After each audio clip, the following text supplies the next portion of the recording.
वेतन आयोग पर अपडेट। और लेटर में आपकी 8वें वेतन आयोग की प्रक्रिया क्या होगी, कम्यूटेशन रजिस्ट्रेशन को लेकर लिखा है, 5% एडिशनल पेंशन को लेकर लिखा है और इसका प्रारूप क्या होगा। फिटमेंट फैक्टर है जो 2.86 की मांग है, वहां तक हम कैसे पहुंचा जा सके, आपको हमसे मीटिंग और विद से चर्चा करनी पड़ेगी विद एविडेंस और प्रूफ के साथ। ये बिल्कुल जमीनी हकीकत है और वाजिब हक है कर्मचारियों का। पिछले 65 साल में बहुत सारी चीजें बदली हैं, रहने का खाने का सब तरीका बदला है और उसमें बदलाव करिए और शायद आपको मोदी जी ने इसके संकेत दे दिए। जय हिंद दोस्तों, 8वें वेतन आयोग पर अपडेट। हाँ जी दोस्तों, जैसा कि डिपार्टमेंट ऑफ एक्सपेंडिचर ने शिव गोपाल मिश्रा जी को लेटर लिखा था कि आप TOR टर्म्स ऑफ रेफरेंस के बारे में आप अपना एक पत्र भेज दिए और उसमें क्या क्या आपकी डिमांड है और उसके ऊपर हम आगे क्या बातचीत करेंगे। तो दोस्तों इन्होंने लेटर भेजा है और लेटर में आपकी सारी यानी जितने भी केंद्रीय कर्मचारी हैं, डिफेंस फोर्सेस हैं, उनकी कौन कौन सी मांग है उनके ऊपर बैठक होगी। 8वें वेतन आयोग की प्रक्रिया क्या होगी, कम्यूटेशन रजिस्ट्रेशन को लेकर लिखा है, 5% एडिशनल पेंशन को लेकर लिखा है और इसका प्रारूप क्या होगा, यानी ताकि 8वें वेतन का फिटमेंट फैक्टर है जो 2.86 की मांग है, वहां तक हम कैसे पहुंचा जा सके। और उन्होंने कहा जो पिछले 65 साल की व्यवस्था है उसमें क्या बदलाव चाहिए, मतलब किस तरीके से आप सर्वे करोगे उसके ऊपर भी उन्होंने लिखा है। तो आइए दोस्तों आज इसी के ऊपर चर्चा करते हैं। सबसे पहले शुरुआत करेंगे कि 23 जनवरी 2025 को डिपार्टमेंट ऑफ पर्सनल ट्रेनिंग की तरफ से लेटर आया था शिव गोपाल मिश्रा जी के लिए कि आप TOR के संबंध में अपना पत्र भेजिए। ये लेटर आपने देख लिया। अभी 3 फरवरी यानी कल को इन्होंने जवाब दिया है और जवाब में क्या क्या लिखा है जरा हिंदी में भी अंग्रेजी में भी बताऊंगा कि सारे व्यूअर्स बोलते हैं थोड़ा सा आप बताओ कि सब कुछ समझ में आ जाए और फौजी हम सब एक दूसरे की भाषा समझ लेते हैं। उन्होंने कहा शिव गोपाल मिश्रा की तरफ से जो नेशनल काउंसिलिंग स्टाफ साइड के जॉइंट सेक्रेटरी हैं, उन्होंने लिखा है the deputy secretary JCA, member secretary JCM, department of personnel and training, north block, new Delhi. Dear sir, in reference to your office letter number 612025 dated on 23 जनवरी 2025, जो कि इस letter के संबंध में we are forwarding herewith terms of reference of 8 CPC from staff side of the National Council. It is requested that standing committee meeting of the NCJCM should also be called for discussion terms of reference of the 8 CPC data finalized. आपका पत्र मिला यानी 23 तारीख को और मैं आपको 3 फरवरी को ये लेटर भेज रहा हूं और इसमें टर्म्स ऑफ रेफरेंस की बात की तो मैं पूरा लेखा जोखा है। अब ये 2 पेज में उन्होंने टर्म्स ऑफ रेफरेंस की बात लिखी है दोस्तों। अब इन्होंने क्या क्या लिखा है, सबसे पहले जरा मैं आपको तसल्ली से बात करेंगे इसके ऊपर। उन्होंने कहा terms of reference 8 CPC to be forwarded by secretary staff side NCM, यानी 8वें वेतन आयोग के लिए विचारार्थ विषय कौन कौन से विषय जिनके ऊपर विचार किया जाएगा उसके संबंध में हम आपको भेज रहे हैं। To examine the existing structure of pay, allowances, other benefit facilities, retirement benefit like pension, gratuity and other terminals benefit etcetera of the following category of employees. उन्होंने कहा निम्नलिखित श्रेणियों के कर्मचारियों के वेतन, भत्ते, अन्य लाभ, सुविधाओं, पेंशन, ग्रेचुटी जैसी सेवानिवृत्त लाभ और अन्य टर्मिनल लाभ के मौजूद संरचना की जांच करना। अब कौन कौन central government employees, industrial and non industrial कौन कौन लोग हैं, इनके बारे में, इनकी पेंशन के बारे में, इनके वेतन के बारे में, इनकी ग्रेचुटी के बारे में, इनके भत्ते के बारे में। अब कौन कौन से लोग हैं, केंद्र सरकार के कर्मचारी, अखिल भारतीय सेवाओं से संबंधित कार्यक्रम यानी personal belonging of all India services, personal belonging to the defence forces and paramilitary forces, रक्षा बलों, अर्धसैनिक बलों, डाक विभाग से संबंधित डाक सेवा वाले, संघ शासित प्रदेशों के कर्मचारी, भारतीय लेखा परीक्षा लेखा विभाग के अधिकारी और कर्मचारी, सर्वोच्च न्यायालय के अधिकारी और कर्मचारी। उन्होंने कहा केंद्र सरकार के स्वायत्त निकायों संस्थाओं के कर्मचारी, उन्होंने यानी जितने केंद्रीय कर्मचारी उनका ब्यौरा आपको दे दिया। अब उन्होंने लिखा है to work out the comprehensive revise pay packet of the category of central government employees mentioned in a above is as on 1 January 2026 से, यानी इनके ऊपर जो हमने डाला है इनका अपने पे स्ट्रक्चर रिवाइज करना है। किन चीजों को ध्यान में रखते हुए इसके ऊपर दिया है। The commission will be determine the pay structure, benefit, facility, retirement benefit, welfare matter etcetera, taking into account to provide the minimum wage, ये decent and dignify living wage, with reference to the recommendation of the 15th Indian Labour Conference 1957, with modification in the Dr. Ackroyd formula considering the development and life requirement which has undergone change in last 65 years, and also the various judgment of Honorable Supreme Court, judgment of fixing the minimum wage as on 1st January 2026. The Commission also consider the increase of consumption of unit of 3 family unit and 3.6 family unit recommendation.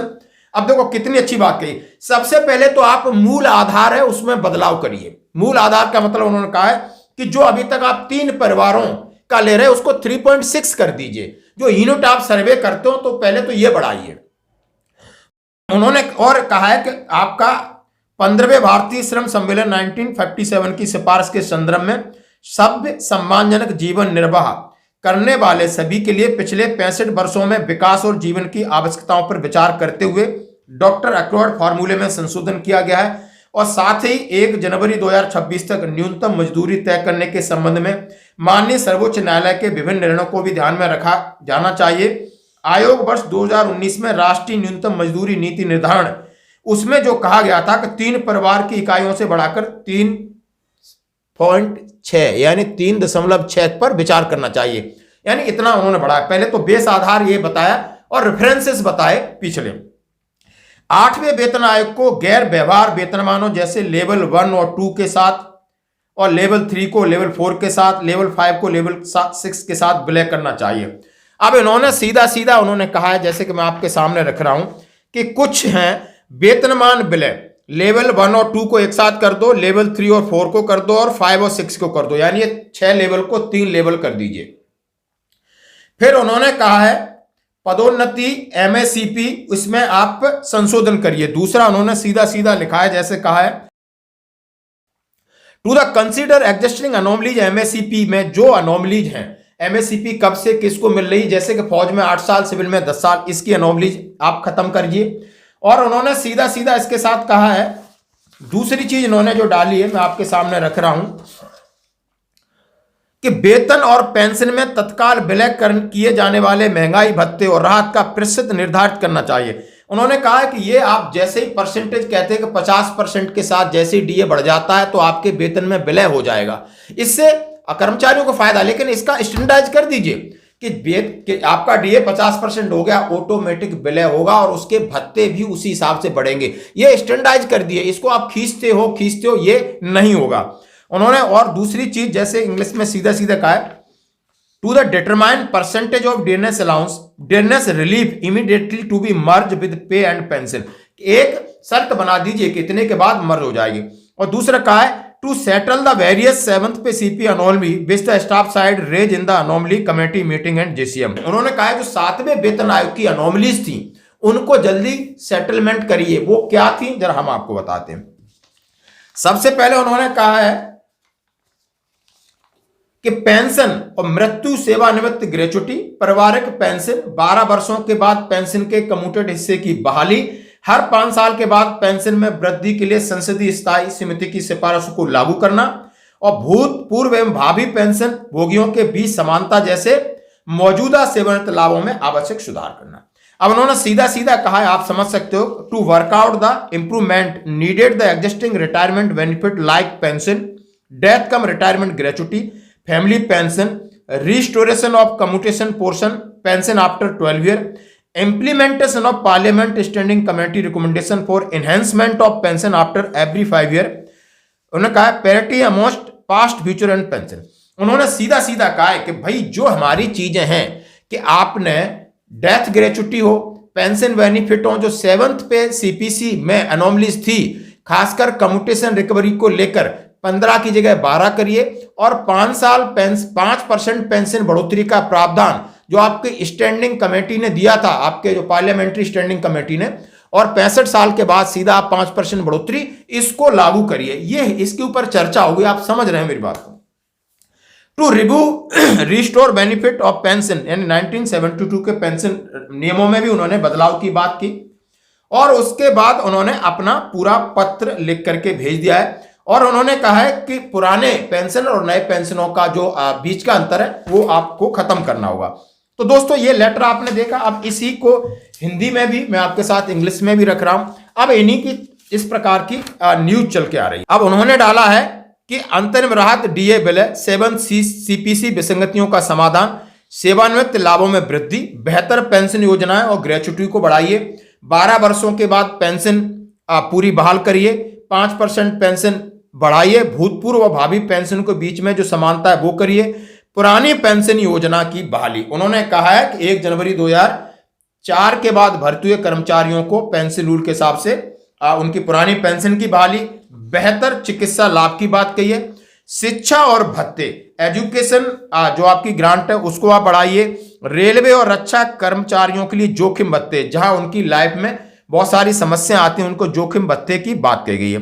अब विस्तृत चर्चा के लिए आह्वान, शिव गोपाल मिश्रा ने एनसीजेसिम की स्थायी समिति से आग्रह किया है कि वे 8वें केंद्रीय वेतन आयोग के लिए विचारित विषयों को अंतिम रूप देने के लिए पहले विस्तृत चर्चा की जाए। उन्होंने कहा है कि भाई हमने लेटर तो भेज दिया है लेकिन आपको हमसे मीटिंग और विस्तृत चर्चा करनी पड़ेगी विद एविडेंस और प्रूफ के साथ। उन्होंने कहा है हम कोई अंधेरे में चीजें नहीं मांग रहे, ये बिल्कुल जमीनी हकीकत है और वाजिब हक है कर्मचारियों का, पेंशनर्स का, वो हम आपके सामने रखना चाहते हैं। चाहे 5% पेंशन बढ़ोतरी हो, चाहे कम्यूटेशन रिकवरी हो, चाहे आपको ग्रेच्युटी बढ़ाना हो, चाहे भत्ते बढ़ाना हो, चाहे आप डीए की समय सीमा के डीए इतना हो गया तो ऑटोमेटिक विलय हो, तमाम चीजों के साथ रह के उन्होंने सबसे बड़ी बात की कि जो आपका सर्वे का आधार है जो 3 लोगों पे किया जाता है अभी 3.6 पे करना पड़ेगा और पिछले 65 साल में बहुत सारी चीजें बदली हैं, रहने का खाने का सब तरीका बदला है और उसमें बदलाव करिए। डॉक्टर रिकॉर्ड फॉर्मूले आपके जिसको आपने कंसीडर किया है उसी के हिसाब से फिटमेंट फैक्टर भी सामने आ जाना चाहिए। और जैसा कि कह रहे हैं, जैसा कि पूरी आपको उम्मीद मैं बता रहा हूं कि आपका फिटमेंट फैक्टर 2.4 के ऊपर जाएगा, 2.4 के ऊपर जाएगा, क्योंकि इस बार बहुत अच्छे तरीके से इन्होंने अपनी तैयारी की है, एक एक चीज को सामने रख रहे हैं। क्योंकि जितने रिटायर्ड अर्थशास्त्री थे आज उन्हें भी, वो भी ब्यूरोक्रेट्स हैं, उनको भी पे पेंशन मिल रही है, वो इसी डिपार्टमेंट में काम कर रहे हैं तो वो अपना ड्राफ्ट तैयार कर रहे हैं। तो ये बहुत अच्छी बात है और शायद आपको मोदी जी ने इसके संकेत दे दिए, वो आप अगले वीडियो में देख सकते हो। धन्यवाद।